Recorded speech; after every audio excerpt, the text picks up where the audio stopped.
మహా ఉన్నతుడైన మా యేసు ప్రభ, నీ బంగారు పాదాలకు స్తోత్రాలు స్తుతులు చెల్లించుకుంటున్నాను. అద్భుతమైన మీ నామమును బట్టి వందనాలయ్యా. దయచేసి మా ప్రియ పరలోకపు తండ్రి, ప్రతి వారి పట్ల మీరు కనికరాన్ని చూపెట్టి వాక్యం వినే ప్రతి బిడ్డను మీరు ఆత్మీయంగా బలపరచుమని ప్రార్థిస్తున్నాను. మీరెంతైనా గొప్ప దేవుడు ప్రభ. వాక్యం వినే ప్రతి బిడ్డ కుటుంబంలో మా ప్రియ తండ్రి శాంతి, సమాధానము, నెమ్మది, ఆరోగ్యము, నా ప్రభ ఆర్థిక సమస్యల్ని పరిష్కరించండి. బిడ్డలు మా ప్రభ సంతోషంగా బ్రతకటానికి మీరు కృప చూపెట్టమని ప్రార్థిస్తున్నాను ప్రభ. మీరే సహాయం చేయండి తండ్రి. మా పరలోకపు నాయన మీకు వందనాలు. ప్రతి వారి కుటుంబంలో ఉన్న కలతల్ని తొలగించండి ప్రభ. ప్రతి వారి కుటుంబంలో సమాధానమును దయచేయమని ప్రార్థిస్తున్నాను. ఎన్నో కుటుంబాలలో ప్రభ, భర్తలో మార్పు ఉంటే భార్యలో మార్పు ఉండదు, భార్యలో మార్పు ఉంటే భర్తలో మార్పు ఉండదయ్యా. దయచేసి అటువంటి కుటుంబాలన్నింటినీ కూడా దర్శించి భార్య భర్త ఇద్దరు కూడా మా ప్రభ ఒక గొప్ప మార్పు కలిగి వారిద్దరూ కలిసి మీ సన్నిధానంలోకి రావటానికి కృప చూపెట్టండి. మీరే మహిమ పొందుకొనమని యేసు ప్రభుల వారి నామంలో ప్రార్థిస్తున్నాను తండ్రి. ఆమెన్. ఏప్రిల్ మాసం 1వ తారీఖు 2023 సంవత్సరం. 2వ సమూయేలు గ్రంథము 14వ అధ్యాయం 28వ వచనము నుండి ఉన్న విషయాలు ధ్యానించటానికి ప్రభువు మన పట్ల కృప చూపెట్టును గాక. అబ్షాలోము 2 నిండు సంవత్సరములు యెరూషలేములో నుండి రాజదర్శనము చేయక ఉండగా అని వాక్యము సెలవిస్తుంది. 2 నిండు సంవత్సరాలు అబ్షాలోము యెరూషలేములోనే ఉన్నాడు. అయితే రాజు యొక్క దర్శనము అతనికి లేదు. ప్రియులారా, ఎన్నో పర్యాయాలు మనము దేవాలయానికి వెళుతూ ఉంటాము, వస్తూ ఉంటాము, పాటలు పాడుతూ ఉంటాము, వస్తూ ఉంటాము, వాక్యాలు చదువుతుంటాము, వింటూ ఉంటాము, అన్నీ చేస్తూ ఉంటాము.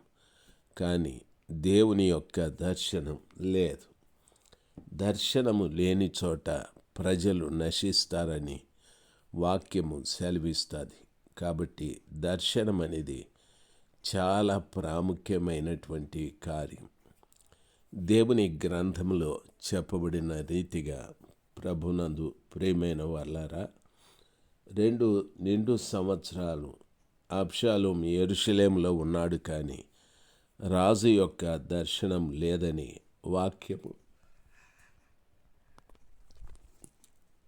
వాక్యములో చెప్పబడి ఉంది.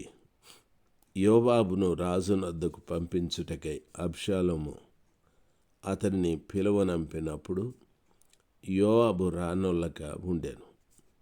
2వ మారు అతని పిలువనంపినప్పుడు అతడు రానొల్లకపోగా అబ్షాలోము తన పనివారిని పిలిచి, యోవాబు పొలము నా పొలము దగ్గర ఉన్నది కదా, దానిలో యవల చేలు ఉన్నవి, మీరు పోయి వాటిని తగులబెట్టుడని వారితో చెప్పాడు.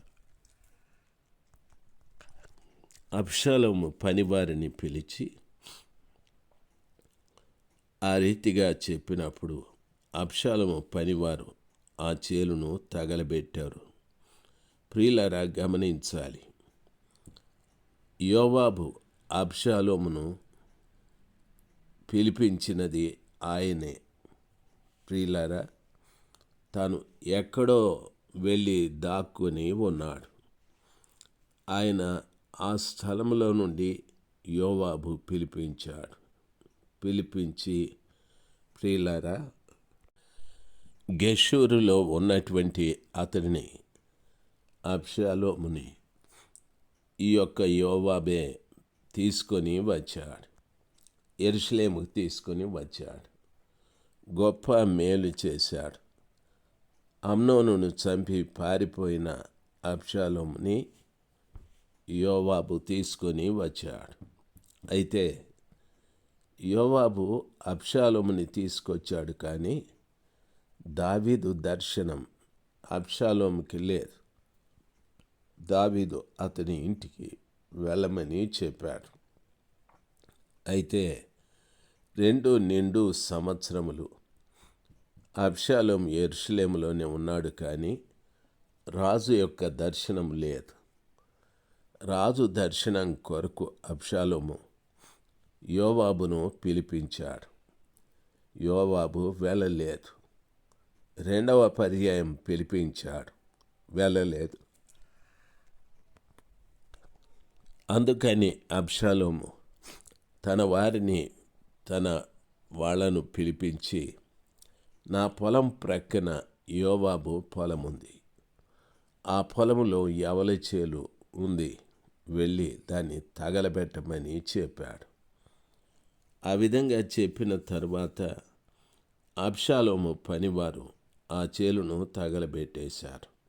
వింటున్న దైవ జనాంగమా, యోవాబు జీవితంలో అబ్షాలోమును తీసుకురావటానికి దావీదు దగ్గర తెకోవ స్త్రీతో ఆయన ఎంతో యుక్తిగా మాట్లాడి ఇతన్ని తీసుకొని వచ్చాడు.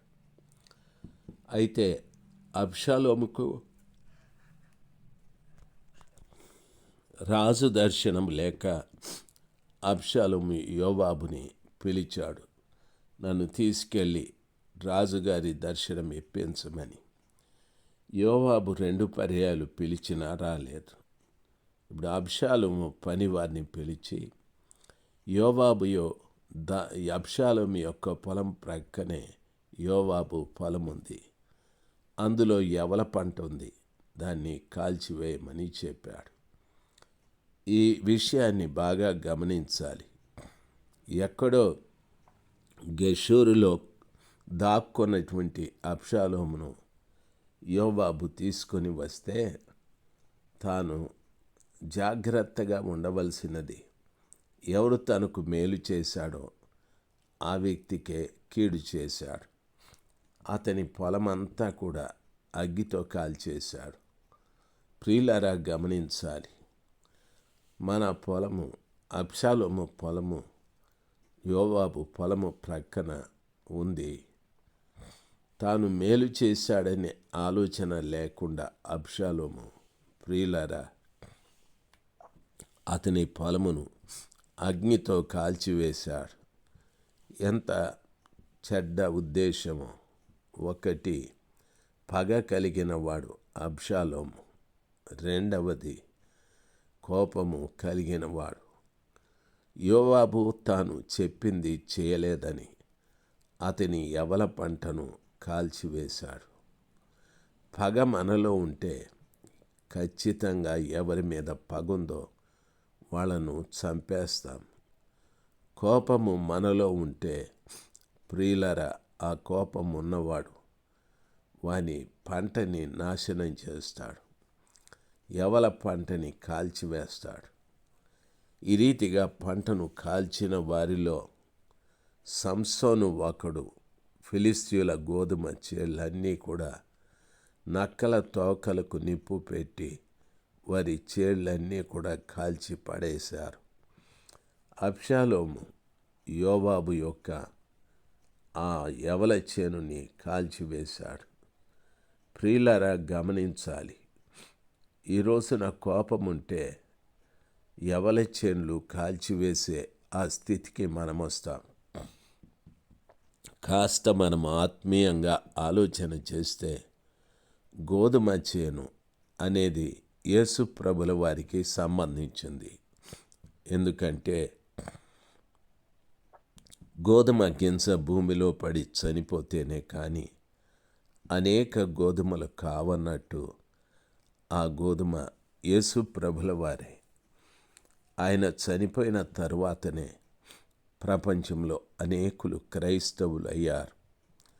తరువాత యవలు అనేటటువంటిది పరిశుద్ధాత్మకు సూచన. యవల పంట పరిశుద్ధాత్మ పంట. కోపమున్నవాడు పరిశుద్ధాత్మ పంటని పాడు చేస్తూ ఉంటాడు, కాల్చివేస్తూ ఉంటాడు. కాబట్టి పగ, కోపము క్రైస్తవుడికి తగింది కాదు. అందుకే బైబిల్ చెప్తాది, కోపపడుడి కానీ పాపము చేయొద్దని. బైబిల్ చెప్తాది, కోపము దేవుని నీతిని నెరవేర్చదని. కాబట్టి ప్రభు పిల్లలైనటువంటి ప్రతి వారికి నా మనవి ఏమిటంటే, ప్రియులరా ఆలోచించాలి. దేవుని సన్నిధానంలో, సర్వశక్తిమంతుడైనటువంటి దేవుని సన్నిధానంలో ప్రభు కోరుకుంటున్నది ఏమిటి అని అడిగితే, మనము పగ కలిగి ఉండకూడదు, కోపము కలిగి ఉండకూడదు. ఈ రెండూ కూడా మన ఆత్మీయ జీవితాలకు ఎంతో నష్టాన్ని కలగజేసేటటువంటివి. బైబిల్ ఆ రీతిగా సెలవిస్తుంది. ప్రియులరా గమనించాలి. యోవాబు చూచి లేచి, అబ్షాలోము ఇంటికి వచ్చి నీ పనివారు నా చేలు తగలబెట్టిరేమని అడుగగా, అబ్షాలోము యోవాబుతో ఈ రీతిగా అన్నాడు, గెషూరు నుండి నేను వచ్చిన ఫలమేమి? నేను అచ్చటినే ఉండుట మేలని నీ ద్వారా రాజుతో చెప్పుకొనుటకై రాజునొద్దకు నన్ను పంపవలెనని నేను నిన్ను పిలిచి తిని. రాజు దర్శనము నేను చేయవలను. నా యందు దోషము కనబడిన ఎడల రాజు నాకు మరణశిక్ష విధింపవచ్చును. అంతటి యోవాబు రాజునొద్దకు వచ్చి సమాచారము తెలుపుగా రాజు అబ్షాలోము పిలవనంపించాడు. అతడు రాజునొద్దకు వచ్చి రాజు సన్నిధిని సాష్టాంగ నమస్కారము చేయగా అబ్షాలోమును ముద్దు పెట్టుకొనేనని వాక్యము సెలవిస్తారు. ప్రియులారా, ఈ రీతిగా అబ్షాలోముకి దావీదు యొక్క దర్శనము కలిగాది. దేవుడు మిమ్మల్ని దీవించుగాక.